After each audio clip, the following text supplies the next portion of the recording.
This is an SABC News presentation.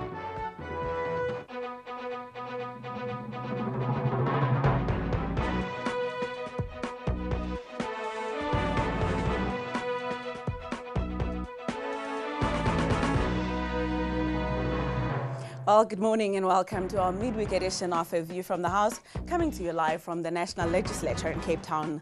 My name is Asanda Mbeche.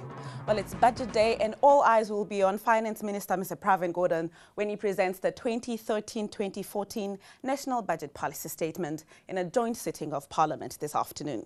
Now, speculation on what to expect from the budget presentation later this afternoon dominates news this morning. That's all everybody's talking about. And to get a sense of what really matters to elected representatives in Parliament, we're joined by Mr. Tim Harris from the DA. We have Mr. Steve Swart from the ACDP and Mr. Thaba Mufamadi from the ANC, who's also chairperson of the Finance Portfolio Committee. Good morning, gentlemen, and welcome. Morning, Asanda. Let's get to it. Tim, for the DA, what are the priority issues that you want the Finance Minister to address today? Well, I think the Finance Minister needs to tackle head-on the concerns raised by the rating agencies. Over the past few months, you've seen every single rating agency downgrade South Africa's debt. This is bad for the country. It creates an environment of a lack of confidence in our economy. So by tackling their concerns, by tackling high debt levels, by implementing some of the ideas in the National Development Plan to restore the institutional capacity of the state, I think he can start restoring confidence in South Africa's economy. Mr. Swart, for the ACDP, what's priority number one? Well, linked to that, obviously the Minister is going to, and we hope he will address the whole issue of economic growth. To what degree is it increasing? To what degree is it decreasing? And how does that translate to revenue collection? And then, of course, how does that impact on government expenditure and our debt levels? Mr. Mufamadi, taking on what the DA and the ACDP have raised as concerns that they want the Minister to address, it seems that there's very little room for him to maneuver. But what are the things that remain priority that the ANC still wants addressed by this year's budget? Well, I think the first thing that I must say is that we must really congratulate the Minister for the work that he has done in the past. He walked into this office when the world was just going through terrible times economically. One of the things that is the ANC would want to see happening is that unemployment needs to be tackled, particularly youth unemployment, but also it's a consolidation phase for the ANC in terms of what we have been able to achieve in education. We need to make sure that resources that are allocated consolidate the gains that have been made.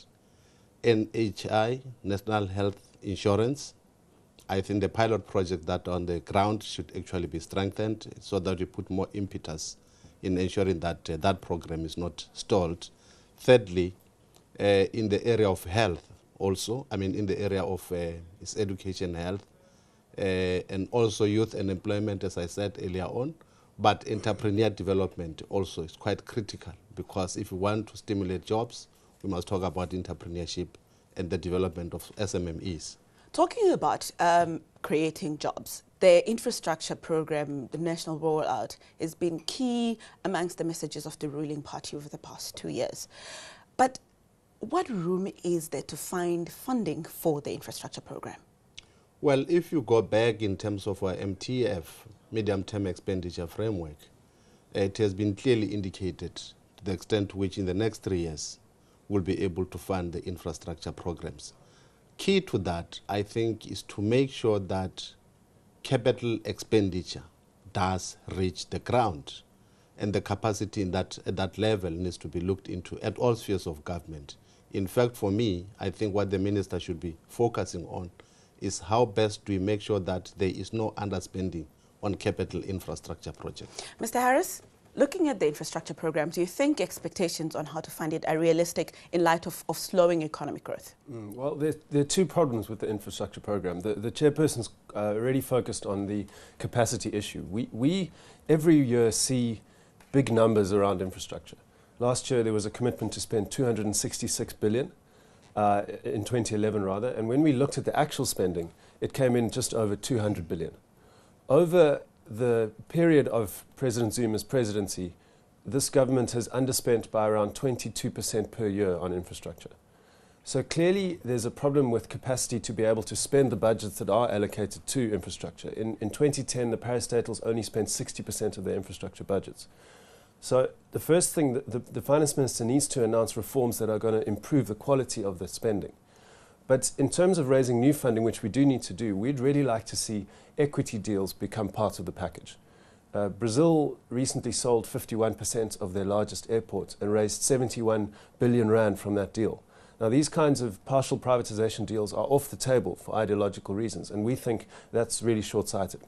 Mr. Harris, we'll take that a little bit later on, but let's get ideas from the ACDP around funding for the infrastructure program. Well, what we've seen with parastatals is that they are trying to fund it off their own balance sheets.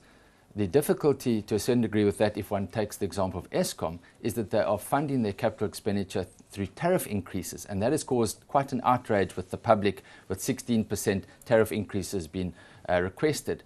They need to find alternative ways of raising that funds that is relating to parastatals.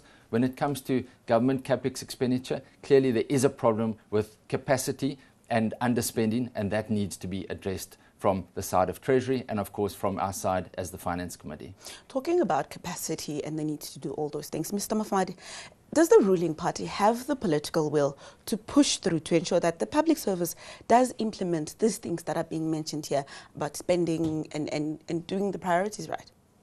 Well, I think as much as I agree with my colleagues that capacity is a problem, but I don't agree that that which the state does is inefficient at all times. I can simply say and safely say, if you look into the infrastructure programs that we have been engaged in the past probably 6 or 7 years now, I am certain that we'll then agree that indeed there is progress that has been made. Of course, there's still lack of capacity at some levels that could actually be improved. And I think that's what we are looking at. And there is a political will to deal with those aspects. Tim, what's your view on what actually needs to be improved? Because Mr. Mufamadi says the political will is there. Treasury is making all the necessary funds available. What is it that you think needs to be done right to get things going? Well, I think this is where the National Development Plan comes in. You heard the President pay lip service to the National Development Plan in his speech, but there were very few practical policies from that plan that were announced in the State of the Nation speech. So we think it's up to the Finance Minister now to start putting some of those plans front and centre. And the NDP deals directly with issues of capacity in the public service. It has ideas for how to hold public servants accountable for the delivery that they serve South Africa with. And we'd like to see some of those very powerful ideas in the NDP front and centre in this year's budget. Talking about political will to get things done, Steve, you sit in the committees of Parliament. Do you see that in the public service? Well, there is a political will from the Parliament side. Obviously, from the government side, one does need to hold public officials more accountable, and we saw the announcement now from the Minister of Justice that public servants will be held accountable, they'll be named and shamed, and we think this is a step in the right direction. We need speedy disciplinary action taken against those errant public servants, and of course where government expenditure has been stolen, where money has been stolen, we need criminal action to be instituted to recover those funds. 30 billion rand per year, SIU estimates, that is funds that we can collect and should be collected. Let's hold that thought for a moment. We have to go to a commercial break. Stay tuned.